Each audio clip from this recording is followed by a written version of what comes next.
دربار میں جناب سلمان پر بہت سی باتیں آپ لوگوں نے مجھ سے سنی، اور اس کی جو حدیث پڑھنے لگا ہوں یہ 4 قسموں کی ہے. 2 قسموں کی وہاں اور ادھر ادھر آپ نے سنی، جو آج پڑھنے لگا ہوں یہ پہلے آپ لوگوں نے نہیں سنی. میں ضیافت ایمانی کے لیے، پچھلے محلے والے تو نہیں تھکے. داخل ابو ذر علی سلمان وکان سلمان یطبخ القدر فجعل یتحادثان. ابو ذر سلمان کے پاس گیا، سلمان نے ہنڈیا آگ پہ چڑھائی ہوئی تھی، فجعل یتحادثان، دونوں بیٹھ کے باتیں کرنے. اب ذرا یہ سوچنے والا جملہ ہے جو پہلے میں نے نہیں کہا، آج کہنے لگا ہوں. ایک حوالہ تو آج بھی دکھا سکتا ہوں جو کچھ کتابیں ساتھ ہیں میرے. باتوں باتوں میں ایک واقعہ ہوا سردار صاحب. فَانْقَبَّتِ الْقِدْرُ عَلَى وَجْهِهَا وَلَمْ تَسْقُطْ مِن مَرْقِهَا وَلَا وَدْقِهَا شَيْءٍ. ہنڈیا اچھل کے منہ کے بل گری، ڈھکنا بھی اوپر نہیں تھا، نہ شوربے کا قطرہ گرا.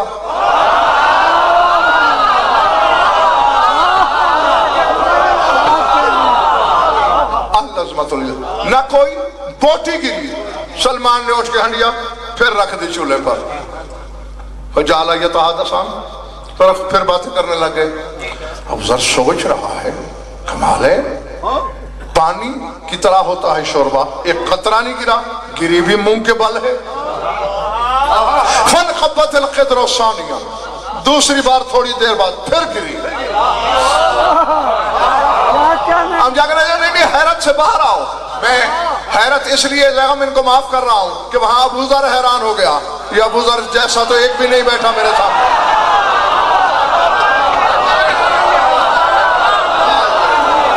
جی اب دوسری دفعہ شیراز صاحب ہنڈیا پھر گر پڑی تو اسد اب کیا کیا سلمان نے؟ پھر ہنڈیا اٹھائی اور دیکھا کہ آخری لکڑی تقریباً جل چکی ہے اور لکڑیاں تھی نہیں. فَوَضَعُ رِجْلَهُ مَقَوْنَ الْحَطَبِ وَالنَّارُ تَشْتَعِلُ مِنْهَا. سلمان نے اپنا پاؤں چولہے کے نیچے رکھ دیا.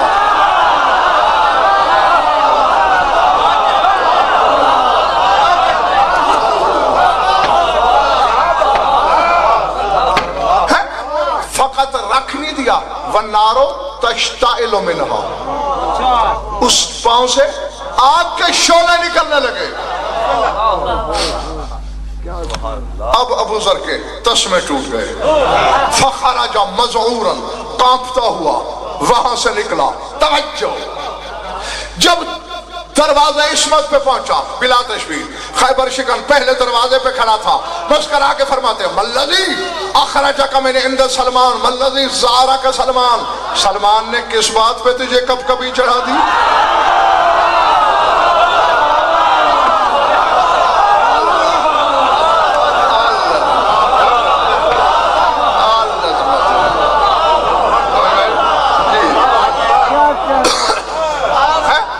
سلمان کی کس بات نے تجھے ڈرایا؟ لرزہ برندام کیا. یہ سارا کچھ سلمان نے یہ کیا اور مولا اپنا پاؤں آگ کے نیچے اور شعلے نکل رہے تھے پاؤں سے جیسے خشک لکڑی جل رہی ہو. اب دیکھو یہ فکرے سننے والے ہیں اور یہاں لکھنے والے ہیں. فرماتے ہیں یا ابا ذر والذی نفس علی بیدہ لو حدثک سلمان بما یعلم لقلت رحم اللہ قاتل سلمان. وہ سلمان باب اللہ فی العرض من عرفہ کان مومنا ومن انکرہ کان کافرا. علی فرماتے ہیں سلمان، اے ابو ذر، اگر سلمان تجھے وہ کچھ بتا دے جو وہ جانتا ہے، تو کہے گا اللہ سلمان کے قاتل پہ رحمت کرے.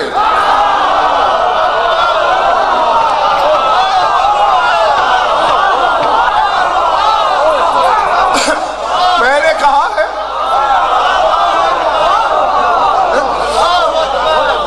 پتا ہے 10ویں پہ سلمان ہے فروخت، 10 ہی درجے ہیں، اور 9ویں پہ سلمان، یعنی یوں کھڑا ہے پیچھے.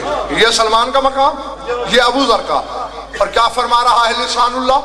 لو حدثک سلمان، اگر تجھے بتا دے سلمان، بما یعلم، جو وہ جانتا ہے، لقلتا، تو کہے اٹھے گا رحم اللہ قاتل سلمان، اللہ سلمان کے قاتل پہ رحمت کرے۔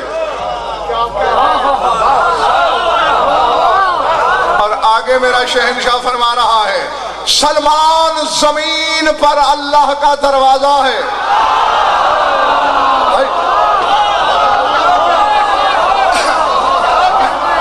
جنہوں نے داد دی کیوں دی میں نہیں جانتا، اور جو 5-7 بندے نقش دیوار بن کے مجھے دیکھ رہے کیوں میں نہیں جانتا۔ میں نے سوال کیا تھا سردار صاحب علی سے، بادشاہ ہم تو یہ سمجھتے تھے کہ اللہ کا دروازہ تو ہے، آج تو کہہ رہا ہے سلمان باب اللہ فی الارض۔ علی نے کہا ہذیان نہ پک، سلمان زمین پہ اللہ کا دروازہ ہے، میں عالمین میں اللہ کا دروازہ۔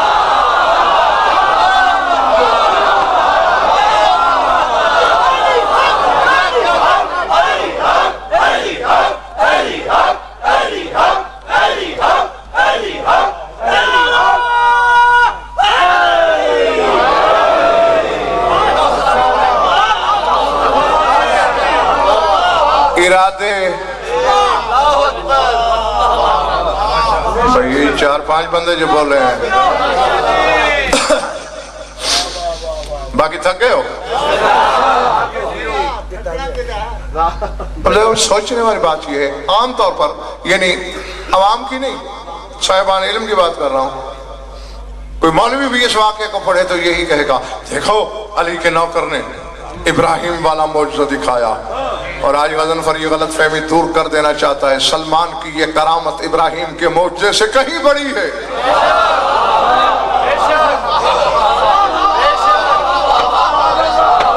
جن لوگوں کو سلمان ہضم نہ ہو،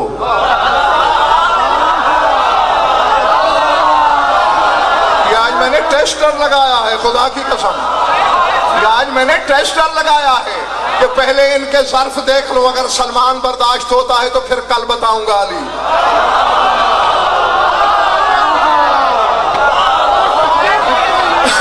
اور وہ بتاؤں گا جہاں تک میں بتا سکتا ہوں تمہیں۔ جہاں تک علی کے علی ہونے کا سوال ہے، وہ تو آدم کو خبر نہیں علی کیا ہے، وہ عیسیٰ نہیں جانتا علی کیا ہے۔ علی کو جاننے کے لیے یا خدا ہونا پڑتا ہے یا مصطفیٰ ہونا پڑتا ہے۔ جی اب کر کیا رہے ہیں، پاؤں چولہے کے نیچے اور اس میں سے شعلے نکل رہے ہیں۔ جناب ابراہیم کا معجزہ یہ ہے کہ انہوں نے لکڑی کو درخت بنا دیا، یعنی جس درخت کی لکڑی کا چخا تھا وہ ویسا ہی درخت بن گیا۔ آم کی لکڑی تھی آم بن گئی، بیری کی تھی بیری ہو گئی، سمجھ میں آ رہی میری بات؟ یعنی جیسے درخت کی لکڑی چل رہی تھی وہی بن گئی۔ سلمان کی کرامت یہ نہیں، ابراہیم کی برابری سلمان نے کر دی نہ چل کے۔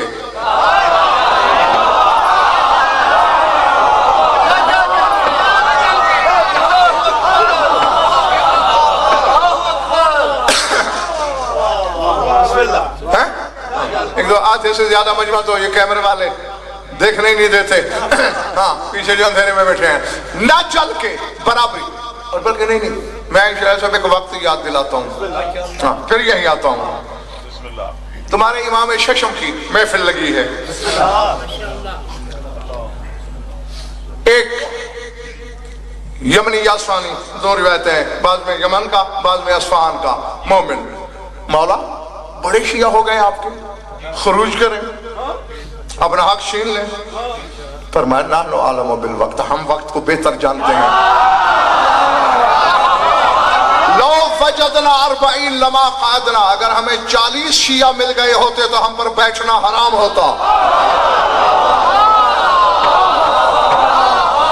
چونکہ ہمارے ہاں قلت یا کثرت نہیں۔ فرمایا دیکھو 72 تھے میری جد کے پاس،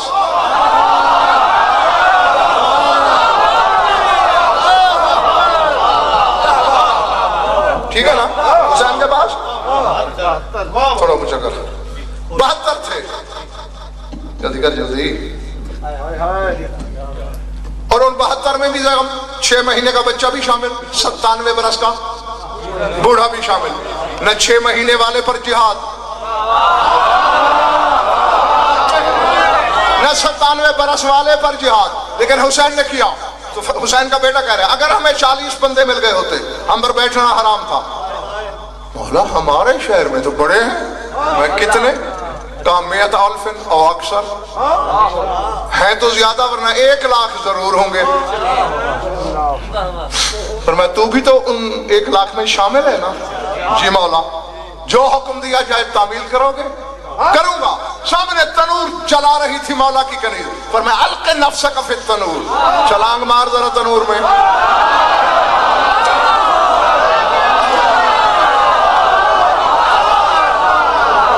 کہا مولا آپ کو مانا تو اس لیے ہے کہ قیامت کی آگ سے بچاؤ گے, زندہ جلاتے ہو. اقلنی ابن رسول اللہ, فرزند رسول مجھے امان دے. اور میں قد عقلتو کا امان دی. بس ہارون مکی غلام ہے مولا کا, مولا کی جوتی کو پیبند لگوا کے جوتا سینے سے لگایا ہوا ہے. آیا مولا فرمایا القِ نال بلکہ نفسک فی التنور, جوتا زمین پہ رکھ, چھلانگ مار تنور میں. مولا اکیلے یہ گھر والوں کو بلانا ہے.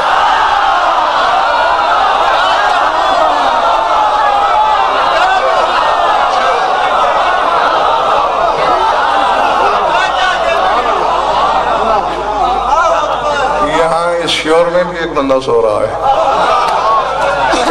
جی مولا اکیلے چھلانگ لگانی ہے یا بچوں سمیت؟ میں نہیں, اکیلے. جوتا چوم کے رکھا, دھم سے چھلانگ. کنیز سے مولا نے کہا ڈھک دے. اصفہانی دل میں حساب لگا رہا ہے, بال جل گئے ہوں گے, چمڑا جل گیا ہوگا, گوشت جل رہا ہوگا, اب ہڈیاں جل گئی ہوں گی, اب بیچارہ خاکستر ہو چکا ہوگا. جب اس نے سوچا نا اب راکھ بن چکا ہوگا, مولا نے مسکرا کے فرمایا قم یا ضعیف الیقین,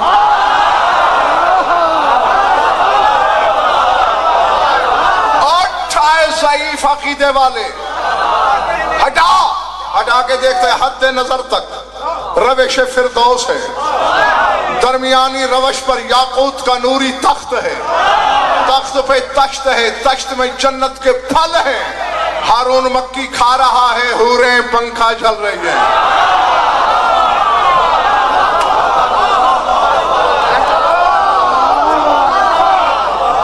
میں فرق یہاں, میری اتنی قامت نہیں کہ میں خدا کی حجتوں کی حدیں بناتا پھروں, لیکن ایک اور ایک اگر 2 ہیں تو 2 تو کہنے دو نا. حضرت ابراہیم کے معجزے سے تو ہارون مکی کا معجزہ بڑا ہو گیا. ابراہیم نے نار گلزار کی تھی, حوریں پنکھا جلنے نہیں آئی تھی.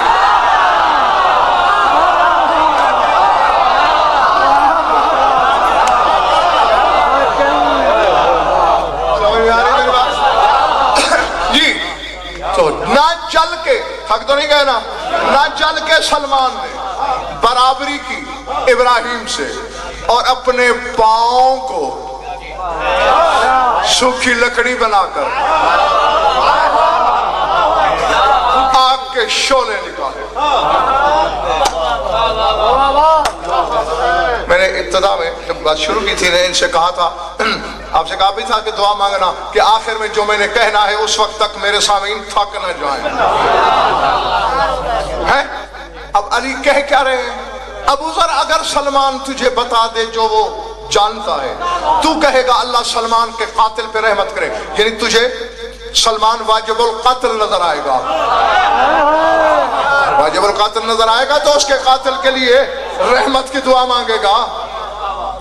اب سر اٹھانا, کہنے والا لسان اللہ کہتا ہے من عرفہ کان مومنا ومن انکرہ کان کافرا. ابو ذر جان لے, جس نے سلمان کو پہچانا وہی مومن ہے, جس نے سلمان کا انکار کیا وہی کافر ہے.